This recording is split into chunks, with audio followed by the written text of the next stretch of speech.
ये बात है 1936 से लेकर 1947 की, जब जापान का योशीशिरा तोरी नामी शख्स 4 बार जेल से फरार हुआ, जिसकी वजह से उसे man no prison could hold यानी एक ऐसा आदमी जिसे कोई भी जेल कैद करके नहीं रख सकती का टाइटल हासिल हुआ। इस तरह वो जापानी कल्चर में हीरो मशहूर हो गया। योशी के फरार होने की बेशुमार कहानियां हैं, लेकिन उनमें बहुत सी डिटेल्स अफसानवी है। आज की हिस्ट्री एक्सप्लोरर की इस वीडियो में हम तफसील से जानेंगे कि आखिर सच क्या है।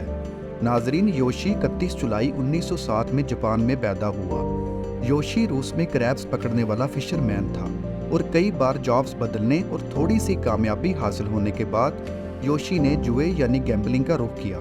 इस तरह योशी एक गैंग के साथ लग गया और छोटे छोटे क्राइम्स करने लगा। उन क्राइम्स की वजह से उसे अक्सर पुलिस पकड़ लेती थी, पर 1930 की दहाई में योशी पर कत्ल का इल्ज़ाम लगाया गया। योशी ने कसम खाई कि ये इल्ज़ाम झूठा है और दावा किया कि ये काम दरअसल मकामी गैंग का है, लेकिन अदालत ने योशी को मुजरम करार देते हुए ओमोरी जेल भेज दिया। योशी इस जेल में गार्ड्स की रूटीन का महीनों तक जायजा लेता रहा और फरार होने का मंसूबा बनाता रहा। उसने सेल लॉक को खोलने के लिए बाथ हाउस से तार का एक टुकड़ा चुराया और अपने बिस्तर पर फ्लोर बोर्ड के टुकड़े ऐसे सेट किए कि वो जैसे अभी बिस्तर पर सो रहा हो, और सेल के रोशनदान यानी स्काई लाइट से निकलकर फरार हो गया। लेकिन वो ज़्यादा दिन तक आज़ाद ना रह सका और पुलिस ने उसे 3 दिन में दोबारा गिरफ्तार कर लिया। वर्ल्ड वार 2 के बाद 1942 में उसे अकीता प्रिजन भेज दिया गया, जहां कैदियों से मजदूरी करवाई जाती थी। ये अमोरी प्रिजन से भी सख्त जेल थी, जहां कैदी कंक्रीट के फर्श पर सोते थे। योशी क्योंकि पहले भी फरार हो चुका था, इसलिए उसे कैद तन्हाई यानी सॉलिटरी कन्फाइनमेंट में रखा गया था। अब उसके लिए भागना इम्पॉसिबल था, क्योंकि सोते वक्त भी कैदियों को हथकड़ियाँ यानी हैंडकफ्स पहनना पड़ती थी।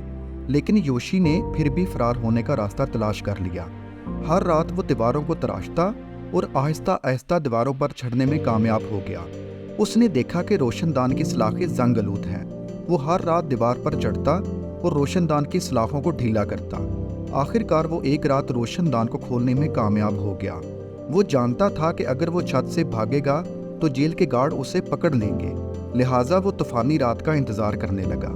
एक बारिश की रात उसने अपना अंगूठा डिसलोकेटेड करके अपनी हथकड़ियाँ उतारी और दीवार से चढ़ के उस रोशनदान से भाग गया। तकरीबन 3 महीने बाद योशी जापानी प्रिजन सिस्टम के खिलाफ एक मुकदमे में हेल्प मांगने के लिए एक गार्ड कोबायाशी के घर गया।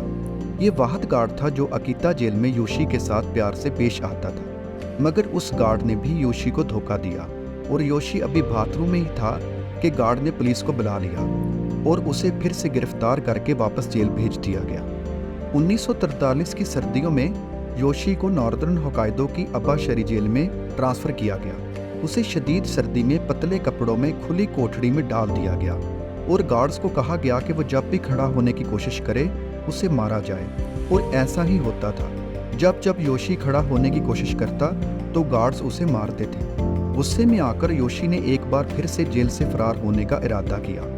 इस जेल में योशी को स्पेशल हथकड़ियाँ पहना के रखा गया था, जिसे एक माहिर यानी स्पेशलिस्ट को भी खोलने में 2 घंटे लगते थे, जो हफ्ते में एक बार आके वो हथकड़ियाँ खोलता था ताकि योशी नहा सके।